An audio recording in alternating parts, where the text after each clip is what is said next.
Hello and welcome to the Product Biz Podcast. And this is episode number 62. And I'm your host, Monica Little.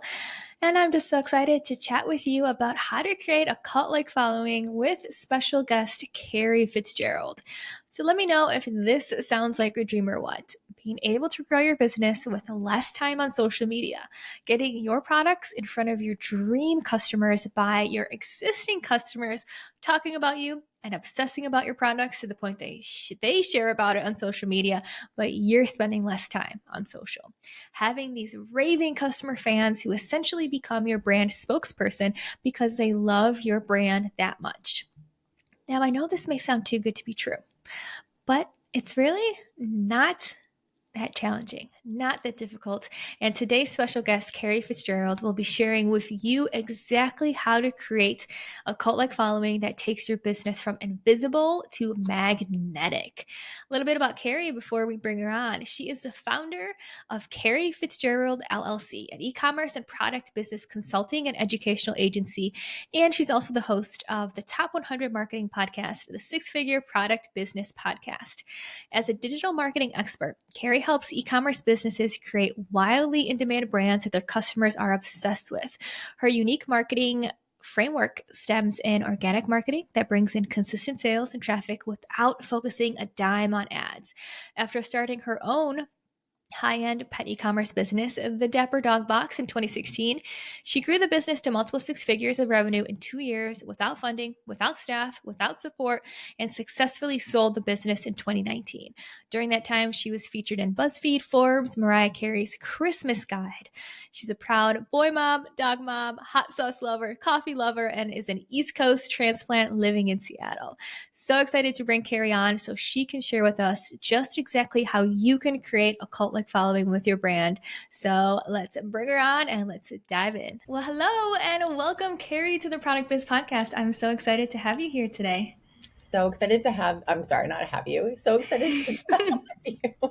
I know. I mean, for you, you're coming on my show. I was on your show a couple months ago. So love Yeah. that we're doing this swap for you to share with everyone listening here how to really create a cult-like following. This is going to be such an awesome episode. You have so much knowledge on growing businesses and helping business owners. So I think I really want to start there. Give us a little bit of your backstory of the business that you started and grew and all of that up to what you do now and how you help small business owners and e-commerce brands. What an awesome introduction. So thank you. I'm really excited to chat. I know we had a really awesome conversation on my podcast. So excited to chat with you again. So my entrepreneurial journey started about 7 years ago. I started a brand called the Dapper Dog Box in 2016, which feels like forever ago, honestly, but only 7 years ago. And that was a high-end pet e-commerce and subscription box business. And that was my first time starting a business. I had absolutely no idea what I was doing like anyone else, but I knew I had the tenacity and the ambition to figure it out and make it work. And I grew that. I really figured out ways to not only grow the business in terms of sales and customers without advertising, but I really figured out scrappy ways to leverage my customers to be promoting me on my behalf. And that was really one of the secret sauce things I did to grow that business. So I grew that from zero revenue to I made almost 500,000 in sales in 2.5 years. And then in 2019, I sold the business. And that has been for me like my biggest, I would say like my highlight of my entrepreneurial career has been selling the business, not starting it, but selling it. And like someone paying me some money to take over the business. So that for me was kind of huge. And when I sold it, I kind of knew instinctively or intuitively maybe that I really wanted to help people start their business because I had to figure everything out on my own. And I'm sure I'm sure you did too. I don't know how many programs and courses there were back then, but I didn't know of any. So I had to just get on the struggle bus and figure everything out on my own. And it was really challenging. I made so many mistakes and I wasted money on so many things in the early days in particular. And I always knew I wanted to do something to help people start their business so it was easier for them and they didn't make the same dumb mistakes I did. And I did do that. So in right around COVID, so Feb 2020, I launched my current business, which is like an education consulting type business. And I actually started things off with helping people start and launch subscription box businesses. And so I created the course. I spent months creating this beast of a course. And then I was like, I don't know if I want to do the subscription box niche anymore. And so I've kind of pivoted a million times, like everyone else does. But now I'm really focused on helping more e-commerce, product based, so similar to a subscription, just a different little niche, grow without ads, without really being scrappy. So my big thing that I'm focused on now is just creating a brand that people are obsessed with so you can get your customers. Again, you create these customer super fans. So they're out promoting you. They're out sharing your products on their stories on Instagram. Having affiliate partnerships where they're putting you in blogs and gift guides and things like that. So kind of all the ways to grow a product-based business that doesn't involve ads or social media. So that's kind of become my new little niche, but really like creating a brand where your customers are your diehard ride or dies. Like they are out there promoting you, talking about you. They buy all the stuff that you sell. And I think, in my opinion, that is one of the key ways that brands really need to, or brand founders need to focus on moving forward as ads get more and more expensive, as influencer partnerships are getting more and more like you have to pay me to promote the product, and just all the other things, all these new things I've been hearing about Google with privacy. And, it's just going to be harder and harder to get that traffic and visibility. So that's just a little bit about my journey in a couple quick minutes. Yeah. Oh my gosh, I love it. I love hearing about your subscription box, how you sold it, how then you started to help coach people on how to grow their business.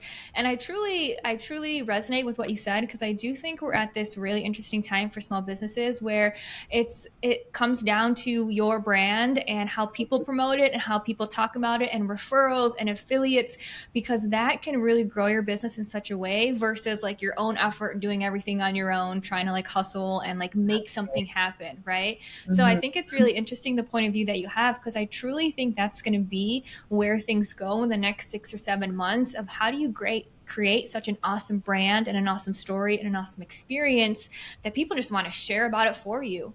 And then cool, they're doing your promotion, your work, they're spreading the word, Yeah. and you're there alongside just creating that awesome experience for them. So I love, love, love hearing about what you're doing, how you're sharing that knowledge with people, because I think it's super, super exciting.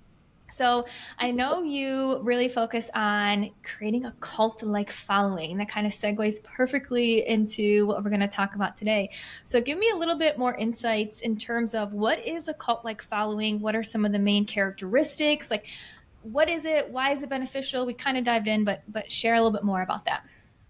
Yeah. So, in my opinion, a cult like brand, really, when it comes down to it, it's a brand that people are obsessed with. So, really, when we just pull back the curtain, people are just obsessed with it. And it's always interesting when I talk about this topic because I think this is a different way to look at marketing and visibility and growing a product-based business. Not many people talk about this, like create a cult-like brand or cult-like following. It's a little controversial. I've gotten a lot of interesting messages from people, not happy that I'm using the word cult. And I never want to offend people, me. But, sometimes you have to do things that are a little bit spicy and Yeah. do something that's different. And I spent years, the past 3 years, exclusively talking about organic marketing, like how to get visibility organically and get organic traffic. And I got really just bored of talking about it. I'm like, I just want to take that concept of organic marketing and organic traffic and sort of spin it a little bit and talk about this new thing, which is like the cult like brand. And what that means is just a brand that, like I said before, your customers are just obsessed with, and not just customers. When people see the brand, they're like, ooh, that looks interesting, or that's intriguing. Or when they hear, and I would love to talk about your story and how that plays a huge part with creating a cult like brand. But when people hear your story, it's like magnetic. They're like, oh, I want to learn more. I want to buy from you. I need to have that product, or I need to support that founder or female founder. So that's kind of the simplicity of it. It's like just a brand that people are just kind of collectively really, really, really into. And there's a lot more components, at least for my framework, that what it means to have a cult like brand. But I think when we're thinking big picture, it's literally a product, or not really a product, but the brand, like Glossier, for example. People are obsessed with them. I know a lot of people also don't like them, but a lot of people are obsessed with them, and they buy all their products, and they buy their lip balm on a subscription. So they're buying new lip balms every 2 months or 3 months. So just as a quick example, it's a brand that really people are very much into. And not only that, but what you said earlier about customers and how we're in this interesting time of e-commerce and the product-based space, leveraging your customers to do things for you. So it's not all on you. I think so many people put all their eggs into like the Instagram or TikTok, and they're not doing other things to get visibility. And visibility is how people discover you. Visibility is how eyeballs find and discover your product. So it's super, super important to leverage customers. And I think the other component of a cult like brand is diehard, loyal customers. Yes. Like literally, they are obsessed. And I have a couple of brands that not many actually, but a couple that I am like psycho diehard obsessed. And I can definitely share, and I would love to hear yours actually. Yeah. But that's a huge component, is like loyal customers they're not like a one and done. They're not a one night stand. They are buying your stuff over and over and over and over. When you have new things, they're the first ones to buy. So I think customer loyalty and customer obsession is a huge component of a cult like brand. So Oh my gosh, I love it. And it was so interesting when you mentioned Glossier. I don't even know if I said, how is it Glossier? Is it like French? French, yeah. Oh my gosh. Okay. But I love what you said. No That, idea. yeah, Glossier. I don't know. Glossier. We can be fancy and say Glossier. So I love how you said people love it, but some people don't. Because I think that's the thing when you have a cult like following, is you're a hell yes for a lot of people, but then you're also a hell no for people. It's not like this watered down vanilla trying to be for everyone. It's like you stand for something super, super specific through those components that you said, your story. So people are obsessed. So they become super loyal. But on the flip side, you may get some people that are like, I don't jive with that, but that's okay, because you want to be a hell yes for those people, and that's what matters. So I love when you gave that example, and I would love to hear a couple other examples from you of brands that you are obsessed with and why, because I think this will really paint the picture of what it means to have a cult-like following, a cult-like brand. So let's hear some of those brands from you. Okay, one that comes to my brain. There's two that come to my brain immediately. One is, and if anyone here has listened to my podcast, we have a similar podcast name, the Six Figure Product Business Podcast. I talk about this brand all the time. I am a stalker, legit stalker. It is a blow up paddleboard company called Maddle Paddleboards. So Maddle. Obsessed. And it's not even for some of the, it's kind of ironic. It's not necessarily for some of the reasons that I attribute to a cult like brand, which are like having a great story, having this magnetic appeal, loyal customers, like getting, you have visibility. People are discovering you from many touch points. But Maddle Paddleboards, I'll just give like a super quick story so I don't bore the heck out of your listeners. So I live in outside Seattle. We're surrounded by water everywhere. And I discovered 2 years ago that I love kayaking and paddleboarding. I never did it before. And I tried it once and I'm like, I don't like it. But then I tried it again. I think it was 2 summers ago, and kind of just fell in love with it. And that's become my new favorite thing to do in the whole world, besides walking my dogs, is paddleboarding. And so last summer I wanted to get a new cute paddleboard. And I went on Facebook Marketplace because I'm like, I'll just get like a used one in my area. And I was targeted by an advertisement, and it was this beautiful, beautiful purple paddleboard with this funny design on it. And it was this sounds really crazy, but this is just my personality. As a marketer and like someone who is obsessed with building brands and helping people build these really cool brands, marketing and the branding for me is really, really important. So when I saw this paddleboard, it pulled me in. The second I saw it, I was like, that's it. Like, that's the one. And I clicked on the ad, and it opened up, the bigger product picture. And it was this beautiful purple paddleboard. And I forget what else it showed.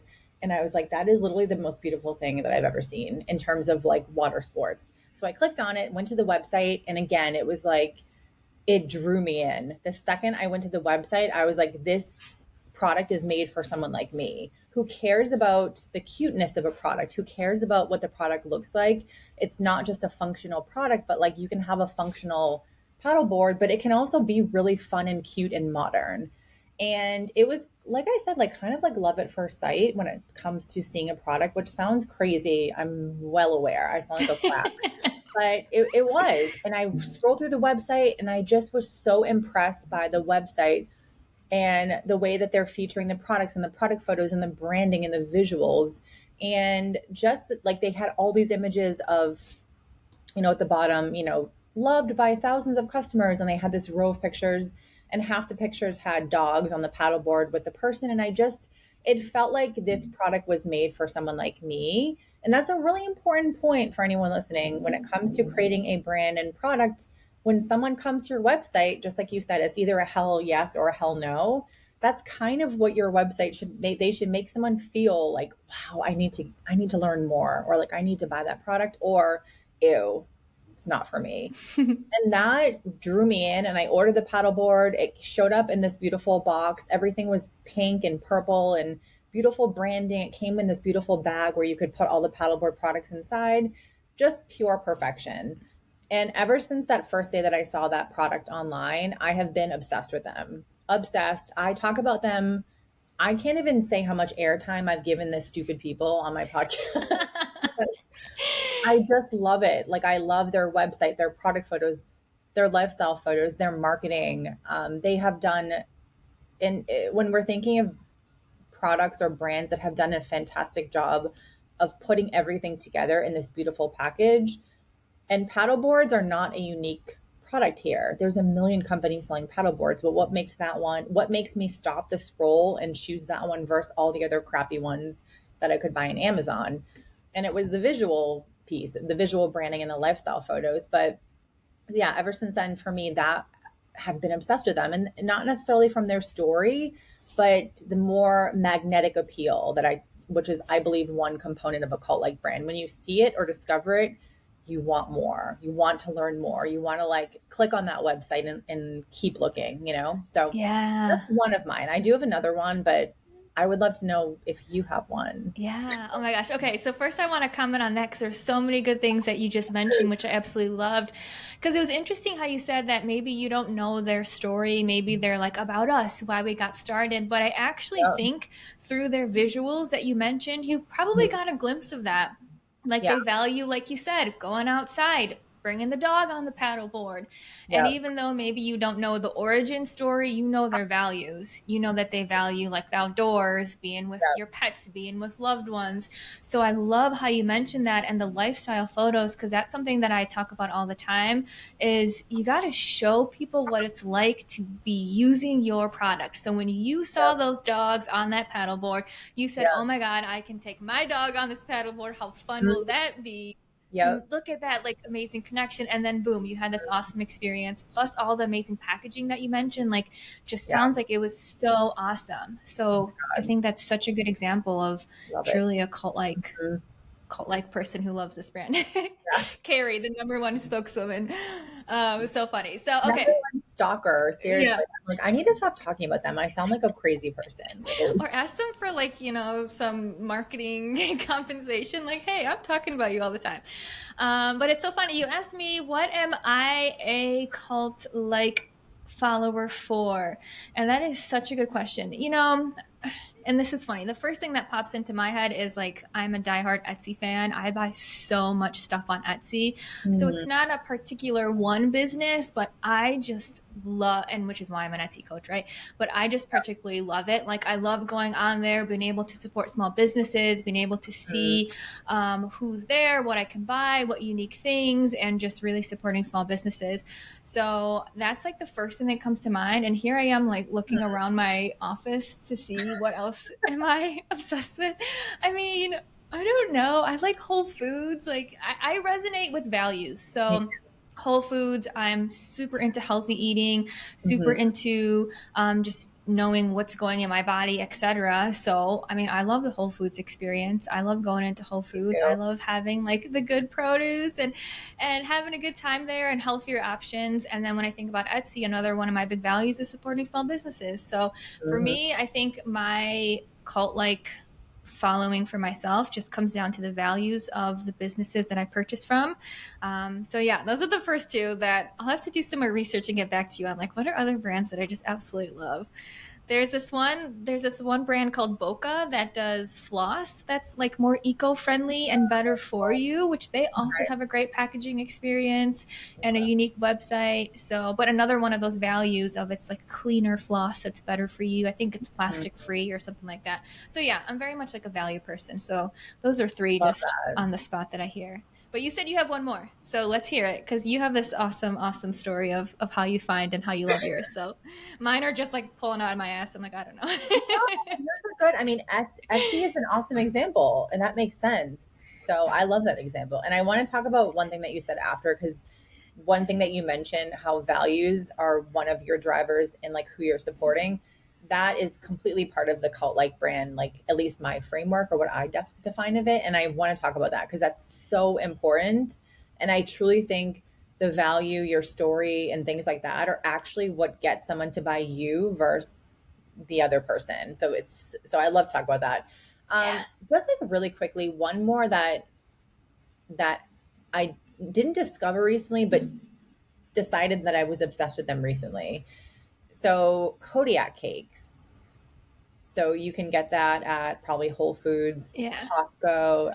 I feel like you can probably get Kodiak cakes anywhere. So it's like a healthy pancake or waffle type mix. So I've purchased from them many times before, never thought twice, never wondered, oh, I wonder.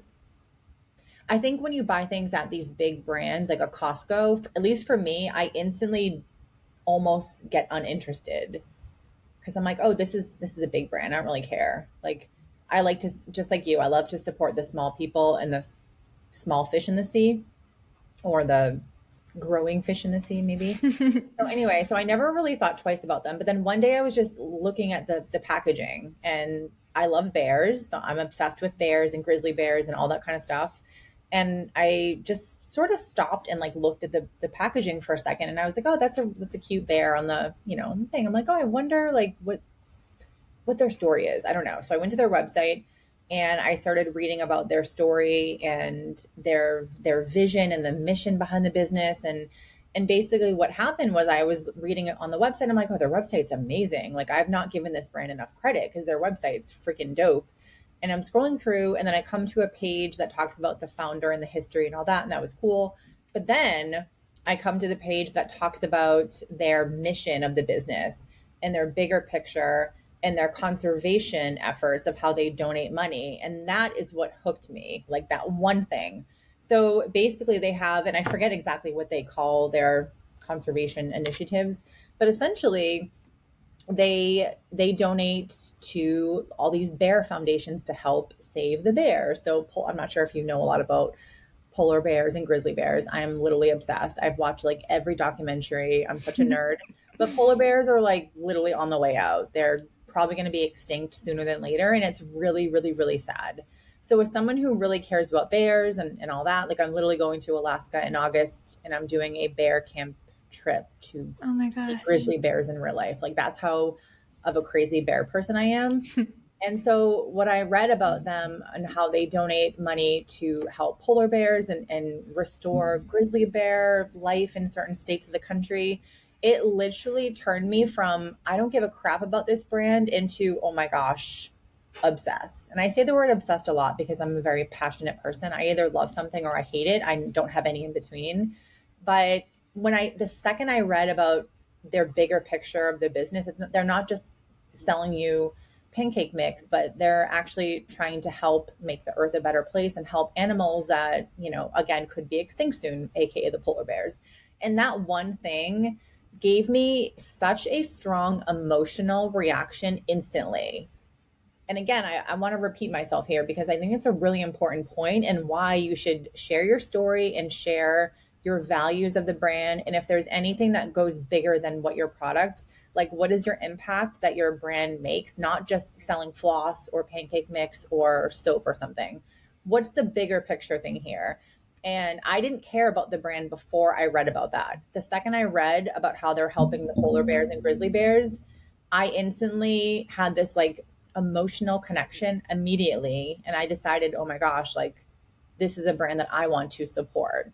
So I think that's a really important example here, because as anyone listening has a small business, or you're a maker, you're selling on Etsy, whatever, you need to be very uber aware of how to stand out against your competitors. Like, how do you stand out against competitors, and how do you get people to want to buy you versus Amazon? And if you're not thinking about that, you need to, because Amazon, I don't know if it's the biggest ecom business in the world, but pretty much there's like a bunch of them, Walmart.com and all that. People whip out their phone, and in 3 clicks, they have a product that's already on the way to them. You're not making it easy for people to buy. You probably have crazy high shipping costs and a million other reasons why someone won't buy from you. But if you share the story, you share like a purpose or a mission that's bigger than your product, it creates an emotional connection with people. And they're like, boom, I want to support that floss brand or that soap brand or the lip balm brand or whatever you sell. It's the emotional connection that you're probably not even considering. You're probably thinking, oh, my website stinks or my product photos are bad. But in the end, you probably haven't created that emotional connection with customers. So they want to support you and not in the easier way, go and buy something from Amazon. So it's kind of a long-winded story, but I think it's important because I literally didn't care about the brand. And then in 1 second, when I read their story, I was like, oh my gosh, that's amazing. Because I value bears, and I like am very into that. And it doesn't have to be about bears. It could just be you're an animal lover, or you're someone like yourself who cares about healthy eating and that kind of stuff. And you want to make better food choices or things like that. So anyway, so those are 2 examples of brands that for different reasons made me completely like kind of fall in love with them. Yeah, I love it. That Kodiak cake example is so fun because I love how you took us along the story of not being super obsessed with them right when you saw it, but Yep. when you heard their story, that flipped a switch. Yep. And I love how you said that bringing in that emotion for people to actually have that connection. Because how I think of marketing, like marketing is that emotional connection. How do you have that connection with the words that you say, with the photos that you use, with the story, like you just said, with the story that you share? Yeah. Because if people don't feel emotionally inclined, 100% they're going to go to Amazon. That's what I always tell people if they're selling on Etsy. If someone wanted just any old candle, they would go on Amazon. If they don't care what it looks like, what it smells like, what type of wax it is, the features of it, the story behind it, even if they didn't care, they would go on Amazon. So you have to have like all of that teed up, because when people are on places like Etsy or looking to support small businesses in general, that's exactly the type of stuff that they're looking for, like the story, the emotional connection. So I love hearing your train of thought, how you went from A to Z with Kodiak cakes. And now you are just sharing this awesome information and how it aligns with you, with like your love of bears and your trip to Alaska. Like that's such a big connection right there that you just made with Kodiak cakes to your love of bears. Absolutely love it. Oftentimes, like, it's not the product, it's those other things. You know what I mean? And then we're like, oh yeah, I'm obsessed with them. So for you, I know that you mentioned Whole Foods. I also love Whole Foods. And I love that you said Whole Foods experience, because I totally get that too. I love going to Whole Foods and just walking around, and you see all the pretty branding packages, and I don't know, it just something about it feels good. So I love like, boutique-y, healthy type stores.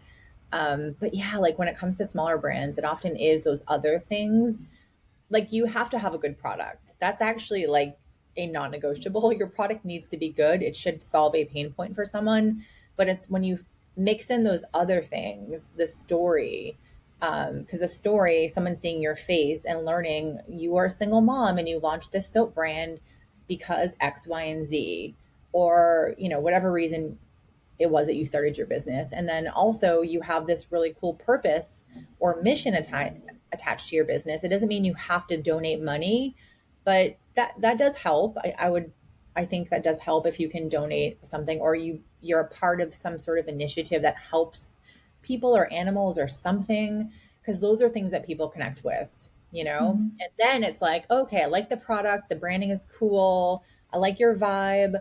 Okay, cool. Like, I'm going to support you because I love that you are supporting polar bears or grizzly bears or, I don't know, children of some kind. It could be Yeah. anything, you know? So I Yeah. think that's like the factor that actually makes someone flip the switch and buy, but then continue to support you, continue to buy from Mhm. your brand and not just buy one time because it's memorable. The stories are Yeah. memorable because you're probably going to remember that Kodiak cake thing now since I just told you. Yep. People remember 100%. stories. People remember Yeah. stories and those interesting facts. They might not remember that your pancake mix has this ingredient or that ingredient, but they remember the story or they'll remember parts Mhm. of it. So, Yeah, absolutely. Okay, so I love that so much. How would you, for someone who's maybe just starting with this and doesn't have their story or hasn't really shared it or hasn't really put it together, what do mhm. you recommend? So is this just like why you got started and put it on your website, talk about it on Instagram? Give me maybe some of the tactical things on what people should do to get this if they don't have something like this just yet. I think a few easy things to get started because I know coming up with a story can feel really just like, where do I start? What do I put in? So, I think the first thing I want to mention is it doesn't have to be this earth shattering, unique story. I think a lot of us here, I know, especially if there's any like business coaches listening, you know, you hear the stories from other these online business people where they started their business with $5 in their bank account and they were literally being evicted that day and they started their scrunchie business and then it grew to 9 figures overnight and they worked only 1 hour. Like we've all heard these stories or like, you know, like the Jenna Kutcher story. I bought a camera for $300 on Craigslist and now I'm making millions. Like it doesn't have to be that dramatic. And I also think a lot of people hear those stories and they kind of like copy them a little bit. Because Mm, I see the same story constantly of like, I had $5 in my bank account and then I started this business. And, you know, now I'm helping you start your business. So make sure you buy my $5,000 course so you can do the same. yep. It's kind of like, it feels very just copycat. So I just want to Mm, point out first before we start about how to create your story, it doesn't have to be anything dramatic, crazy. You were going to be evicted, you had no money. It can literally be like, you know what? I hated my 9 to 5 job and I just wanted to do something different. Or it could be, hey, I was going through a transitional time in my life and I really wanted to take back control in my life. So I started this scrunchie business or this pet subscription box business, which is my story. yeah. And I It love doesn't that too. have to If be I can crazy, you know? Yeah, but I think people actually relate to those stories more because when you hear this super dramatic story of like from white to Yeah, black or 0 to 100 or whatever it is, it's a little bit unrelatable. But the stories that totally. you just mentioned, those examples, when people read Mhm. that, they actually can relate to it. They're like, oh, yeah, I'm in that position. I feel that. I understand Yeah. this person. Let me support them because I totally get where they're coming from. Yeah, I totally agree with you. I agree about the unrelatability part. And you know, I did a talk somewhere recently where I was talking about this and I was getting a lot of questions around, well, how do I don't have a story. Like, I don't think people care.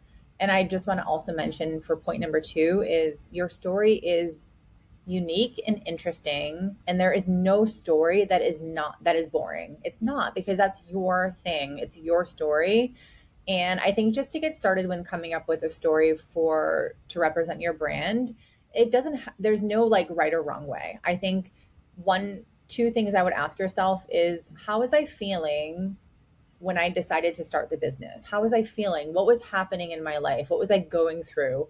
No one wakes up one day and they're like, "You know what? I'm bored today. I think I'm just going to start a scrunchie business." That doesn't happen. There's a reason. So you have to go back in time, pull back the onion layers and figure out what was happening in my life that made me want to start this business. And oftentimes there is a like A to B thing that happened. You know, you're going through a hard time. Oftentimes I hear so many people that start businesses when they're going through some sort of it could be like a traumatic situation, which is kind of what happened to me. I was going through a really hard time after having a child, like really bad postpartum depression. And I think in hindsight, it was my way of wanting control in my life. because I felt like I hadn't, he was 6 months old when I came up with the idea, and I had no control, and I was struggling, and like I just got the idea at the gym. I was like, oh, okay, that's interesting. And then a week later, I was literally sitting at Starbucks working on my logo.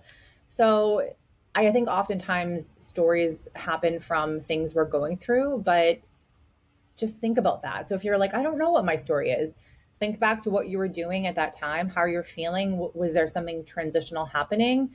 And share that. You don't have to give every detail of your life. Like I actually don't talk about my story much at all. I give a few small little snippets of it here and there, but I don't go into crazy detail because it's something that is still sort of like traumatic for me in a way. And so I don't like talking about it. I'm still not really quite ready to talk like deeply about that, but I can share just snippets of it. Like I was going through a hard time, I had a baby, and I just decided to start a business, So anyway, my point here is like, think about what was happening in your life. And then two, how much of that are you wanting to share? And just curate that into a couple paragraphs. When I say curate, I do not mean fabricate or lie. I just mean like pull that together, pull what was happening in your life and put it into a couple paragraphs. And that can be your story. What were you doing before you started the business? In a couple lines. What made you start the business? A couple lines. And then a couple things about your personal life. Like, I'm a coffee lover who lives in Seattle and I'm obsessed with walking my dogs in the woods. And paddleboarding.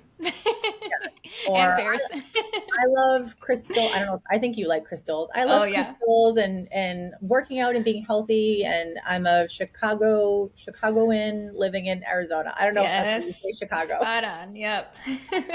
But like those personality things are what people connect with. So someone goes to your website and they read a little bit about you and they're like, one, she's a human. She's an actual non-face, because Amazon is all faceless brands. So when someone sees your face, it builds trust, it creates connection. And then they read about you a little bit of your story, why you started the business, maybe what you were doing before. And then, oh yeah, she loves healthy food too. Cool. Like, I love this girl. I want to buy from her. So it doesn't have to be anything crazy, but I really, really, really feel that your story should be on your website, not only on your about page, but there should be a block on your homepage, maybe towards the bottom, picture of you, a snippet of like a statement that pulls someone in and makes them want to read more, a couple lines, and then a call to action that says, learn more about me. And then they click on that, it goes to your about page. And I think on your you asked about Instagram too. On your Yes. Instagram, you should have a highlight that talks about your story. Again, It doesn't have to be 300 things. It's not your whole life history. It's what made you start the business and why. Everybody has a why. No one wakes up and decides to start a business for no reason. Like, it does not happen. And if that's you and you just woke up one day and you're like, I kind of want to just start this brand new business, I would love to hear from you, because I know there's probably there is a reason why you did it, So that's what we want to figure out. Like, that's kind of that little secret sauce we want to kind of pull from. And those things are super relatable to customers, Yes. So whatever your story is, people love that. So, oh my gosh, so good. That was gold. Like, helping people to determine what their story is, how to piece it together, where to put it. Love that super tactical advice that you gave. So hopefully everyone who's listening right now is going to take a pen and paper and actually get to work, figure out their story, curate it, put it in those places. Absolutely love that so much. So before we kind of wrap up today, anything else that you want to share? You gave us so much good content in terms of the story, the visuals, the packaging, the emotional connection, how to really make sure that your customers are just turning into these raving fans, a cult-like following. Anything else that you want to share? Any advice you want to give to the person who's listening to this right now? yeah, I think the other part of a cult-like brand is, your story and your purpose and mission. I like to call that part of in my framework, the magnetic and appealing factor. But there's other factors too, like getting those loyal. So once someone buys from you, then it's like you want to create connection. You want them to love the brand. So they post about you on social media. They're spreading the word to friends and family. And they're kind of like your brand evangelists. And that comes down to a lot of things once they are your customer, creating an awesome customer experience through packaging, your inserts, your post-purchase email automations. I know, I'm not sure if you can do those on Etsy, but if you have Shopify or your own website, when someone buys from you, that shouldn't be the end of the conversation. It should be where the conversation starts. And that's where you want to pull them in, talk about your brand a little bit more, help them learn your story, help them understand if there's any things they need to know about your product to use them or things like that. And then just kind of continuing that conversation with your customers. And that can just be done through email automations, honestly. And then I think the other part of a cult like brand is you have to be discoverable. So you cannot just be farting around on Instagram. You have to be like, and I know you talk about selling on Etsy and fair, so wholesale. And that's the thing is if you have a product and a brand, you have to be multiple places where people can find you. So if you think of any brand that's quite large, and I'm not talking about like a Target or something like that, or like a Tom's brand, but even like, let's say Primally Pure, for example. So Primally Pure skincare brand, I'm definitely one of their, I would say, customer super fans. I love their brand. I don't believe they do wholesale, but they're on podcasts. They have incredible blog content. So if you search for anything that relates to their products, you'll find their blog posts on Google everywhere. They are like masters at blogging and SEO. They're on social media. They're just on all these places where people would discover them. They work with influencers. They have a lot of influencers. They have affiliate programs. So they're always featured in gift guides and things like that. So just to give an example, but a cult-like brand is very much visible and discoverable. So that's a huge component is, getting the people to get attracted to you so they want to buy, and then creating an awesome experience for them so they want to keep buying.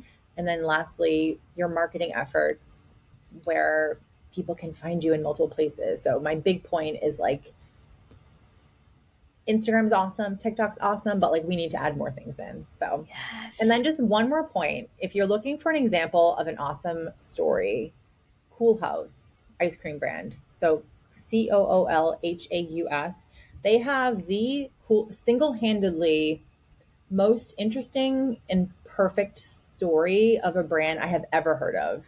It's absolutely incredible. They, just to give like the Cliff Notes version, definitely check out their website. It's amazing. But they had a brand. I don't know how long they had the business for, but they like weren't getting traction. And so they thought outside the box, literally. They went and bought a mail postal van from Craigslist for like $2,000 or something. They bought a AAA membership where they could get one free tow, and they towed this to Coachella. This was 2009, maybe. I don't know. It was a while ago. They decorated it as an ice cream truck and then sold ice cream there. And this was, I think they made their debut there. So maybe they hadn't launched their business much earlier. And there was hundreds of thousands of people. And someone that was there wrote an article about them in some magazine or something. And because of that one article that person wrote, the brand went viral and like blew up. And now they're sold everywhere, thousands of stores across the country, Whole Foods, health stores everywhere. I think they have brick and mortars in LA. Definitely a huge ice cream brand. And it was all because they just did something super unique and different. It's like the coolest story I've ever heard. And so if you're looking for an example, yours does not have to be that big. Okay. I just want to say that, but talk about a cool story. So when I was basically doing research for I think it was a podcast episode where I was talking about different ice cream brands and just what made them different or unique in terms of packaging and marketing and things. And I've seen them before in the grocery store, didn't care. The second I read their story, I was like, oh my God, that is the coolest thing I've ever heard. And I buy from them all the time now because their story. Yeah. And that's too, but their story. Hopefully they got good ice cream. I'll have to check it out. Yes. I'll have to see what they have. Like dairy-free options. Ooh. And it's more healthy, so you'll like it. Yeah. Oh my gosh, that sounds so good. And I love that story that you shared too, because not only is it an awesome story that you can connect with, but I think it's awesome story for small business owners just to have in the back of their mind too, of a brand that was trying everything. And who knows when you get that one review, that one feature, that one whatever that can just totally change everything. So talk about perseverance right there for them doing something scrappy, showing up, and then bam, someone picked it up and now they're in all these stores. Such an awesome story. Yeah, Love it. that's like one of my favorite brand stories because it's so interesting and funny. But then there's also, when it comes to the two founders, they also like a different story with them and like why they started and like their mission and their vision and their values. So it's so cool. It's just like this perfect combination of like cool product, awesome story, mission, and purposeful driven brand. So Yes. they hit like all the points. So, and I they have love beautiful it. packaging and it's like super fun. So, yeah, All the great marks example. right there. I love it. Mhm.